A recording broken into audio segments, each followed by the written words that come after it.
உடன்படிக்கையின் பெட்டி எருசலேமுக்குள் வருகிறது. இவைகளையெல்லாம் பார்க்கும்பொழுது தேவன் அரசாட்சி செய்கிறவராக அவர் செயலாக தான் இது இருக்கின்றது என்பதை நாம் பார்க்கின்றோம். David belongs to him. தாவீது கூட அவருக்கு சொந்தம். Jerusalem belongs to him. எருசலேம் அவருக்கு சொந்தம். The ark belongs to him. அந்த உடன்படிக்கையின் பெட்டி அவருடையது. The people of Israel belong to him. இஸ்ரவேலின் ஜனங்கள் அவருடையவர்கள். All the surrounding nations belong to him. அந்த சுற்றி சூழ்நிலையில் உள்ள எல்லா மக்களும் அவருடையவர்கள். The land they live on belongs to him. அவர்கள் இருக்கின்ற அந்த பூமி அவர்களுடையது, கர்த்தருடையது. The moon and the stars all belong to him. சூரியனும் சந்திரனும் அவருடையவர்கள். The sun belongs to him. சூரியன் அவருடையது. He is the creator and ruler of the universe. அவர்தான் படைப்பாளி, அவர்தான் அதை அரசாட்சி செய்கிறவராக இருக்கிறார், ஆளுகை செய்கிறவராக இருக்கிறார். We would say this kind of God, Mano, is a great God. எப்ப சொல்ல வேண்டும் என்றால் இப்படிப்பட்ட கடவுள் நாம் பெரியவர், மகத்துவமானவர் அல்லவா? But there's a second thing we learn about God in this text. இந்த பாகத்திலே இரண்டாவதான குறிப்பை நாம் பார்க்கின்றோம். In verse 3 it says, who may ascend the hill of the Lord.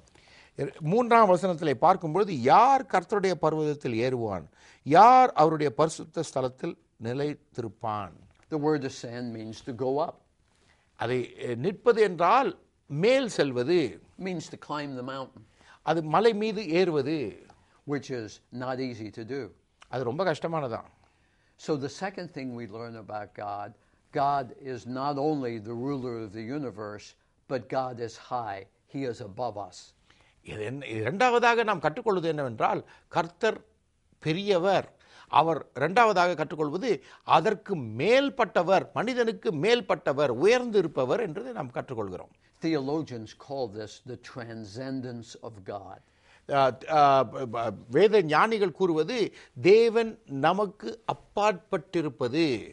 Some people argue that God is a part of creation. He's in the trees, he's in the animals, he's in the earth, he's in the river, he's in the air we breathe. சிலர் சொல்லுவார்கள் கர்த்தர் எல்லா இடத்திலும், தேவன் எல்லா இடத்திலும் வியாபித்திருப்பவர், அவர் மரத்தில் இருக்கிறார், அவர் தூணிலும் இருக்கிறார், துரும்பிலும் இருக்கிறார் என்று சொல்லுவார்கள். But this is not the God revealed in the Bible. ஆனால் வேதத்திலே கொடுக்கப்பட்ட வேதம், பரிசுத்த வேதாகமத்திலே சொன்ன அந்த கர்த்தர் அவர் அல்ல, அதல்ல.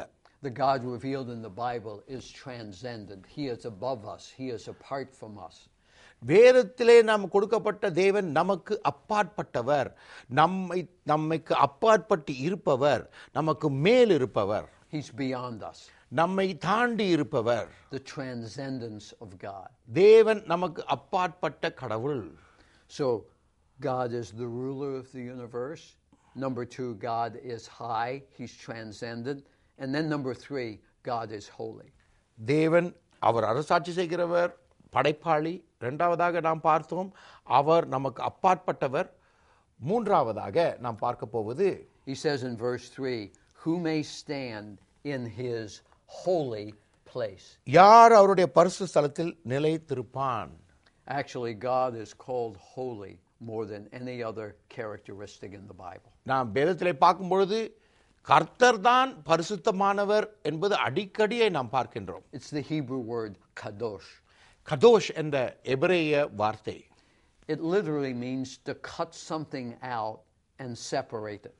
இது என்னவென்றால் ஒரு பிரித்தெடுக்கப்பட்டது, ஒரு இடத்திலிருந்து வெட்டி தனியாக பிரித்தெடுக்கப்பட்டது. For example, if I were to take a piece of paper and cut a circle out of it with scissors and take the circle out, that would be kadosh. It would be separate and apart from cut out. ஒரு காகிதத்தை எடுத்து அதற்குள் ஒரு வட்டத்தை வெட்டி அந்த வெட்டினதை எடுத்து தனித்து பிரித்து இருக்கும் என்றால் அதுதான் கடோஷ். அது தனித்து பிரித்திருப்பது, பரிசுத்தமாய் இருப்பது. God is not only the ruler of the universe, he's not only transcendent, God is holy. He is set apart. He is different than the rest of the universe. தேவன் படைப்பாளி, வல்லமை உடையவராக அரசாட்சி செய்கிறவராக மட்டுமல்ல, அவர் பரிசுத்தமானவராகவும் இருக்கிறார். மூன்றாவதாக நமக்கு அப்பாற்பட்டவராக இருக்கிறார். அதற்கப்புறம் தனித்து பிரித்தெடுக்கப்பட்டவராக பரிசுத்தமானவராக இருக்கிறார். But the holiness of God is more than just being set apart. இது தனித்து பிரித்து எடுப்பதை காட்டிலும் தேவனுடைய பரிசுத்தம் என்று சொல்வது அதற்கு மேல்பட்டது. It means that he is absolutely perfect. அவர் நிறைவானவர், குறையில்லாத நிலை பெற்றவர். It means he is eternally separate from sin.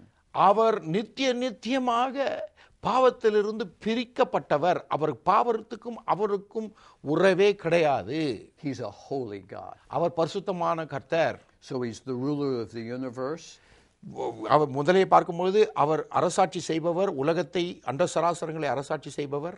He's high or transcendent. Our உயர்த்தப்பட்டவர். And number 3, he's holy. Our பரிசுத்தமானவர். In fact, over in Isaiah chapter 6, these same characteristics appear in the text. ஏசாயா 6ஆம் அதிகாரத்திலே பார்க்கும்பொழுது இதையே தான் நாம் பார்க்கின்றோம். In Isaiah chapter 6, beginning with verse 1, we read this. In the year that King Uzziah died, I saw the Lord seated on the throne. உசியா ராஜா மரணமடைந்த வருஷத்தில் ஆண்டவர் உயரமும் உன்னதமான சிங்காசனத்தின் மேல் வீற்றிருக்க கண்டேன். Notice that God is seated on the throne.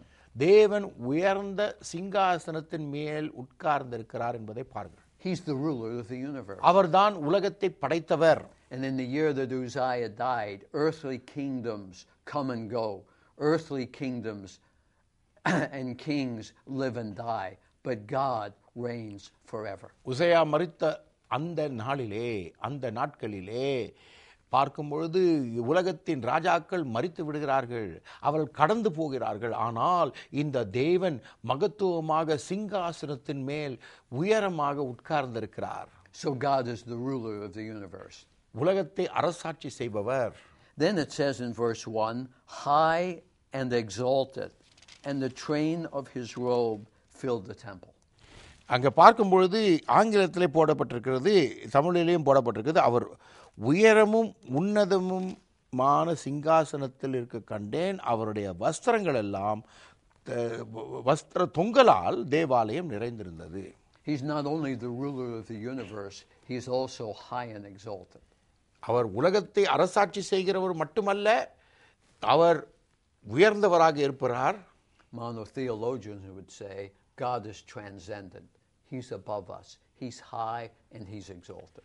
தேவன் நமக்கு அப்பாற்பட்டவர் என்று வேத ஞானிகள் சொல்லுவார்கள். அவர் நமக்கு மேல் இருப்பவர், அவர் நம்மை கடந்து இருப்பவர் என்று நாம் சொல்லலாம். And then in verse 2 it says, above him were seraphs.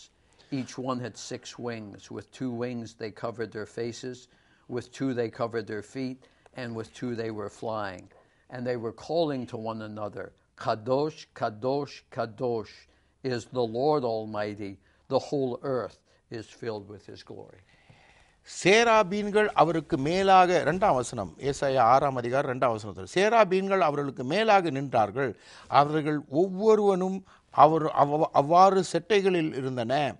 அவனவன் 2 செட்டைகளால் தன் முகத்தை மூடி, 2 செட்டைகளால் தன்னுடைய கால்களை மூடி, 2 செட்டைகளால் பறந்து ஒருவரை ஒருவர் நோக்கி, சேனைகளின் கர்த்தர் கடோஷ் கடோஷ் கடோஷ், கர்த்தர் பரிசுத்தர் பரிசுத்தர் பரிசுத்தர், பூமி அனைத்தும் அவருடைய மகிமையால் நிறைந்திருக்கிறது என்று கூப்பிட்டு சொன்னார்கள். 3 characteristics of God. He's the ruler of the universe, he's transcendent, and he's holy. 3 தேவனுடைய குணாதிசயங்கள். 1, அனைத்தையும் அரசாட்சி செய்கிறவர்கள். இரண்டாவது, நமக்கு அப்பாற்பட்டிருப்பவர், கடந்து இருப்பவர். 3ஆவதாக அவர் பரிசுத்தமானவர் என்று பார்த்தோம். In this chapter in Isaiah, the prophet is not celebrating, rather he is broken. ஆனால் இந்த இது ஏசாயாவிலே ஏசாயா எழுதின தீர்க்கதரிசி அவன் மகிழ்ச்சியாக கொண்டாடவில்லை, அவன் உடைக்கப்பட்டவனாக இருக்கிறான். The prophet says, woe is me, I cried, I am ruined, for I am a man of unclean lips, and I live among a people of unclean lips, and mine eyes have seen the King, the Lord Almighty. ஏசாயா 6ஆம் அதிகாரம் 5ஆம் வசனம்.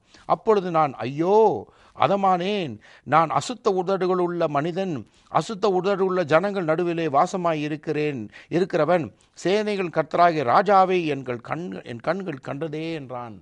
Then one of the seraphs flew to me with a live coal in his hand, which he had taken with thongs from the altar. With it he touched my mouth and said, See, this has touched your lips. Your guilt is taken away and your sin is atoned for. ஏசாயா 6:6-7 வசனம். அப்பொழுது சேருபன்களில் ஒருவன்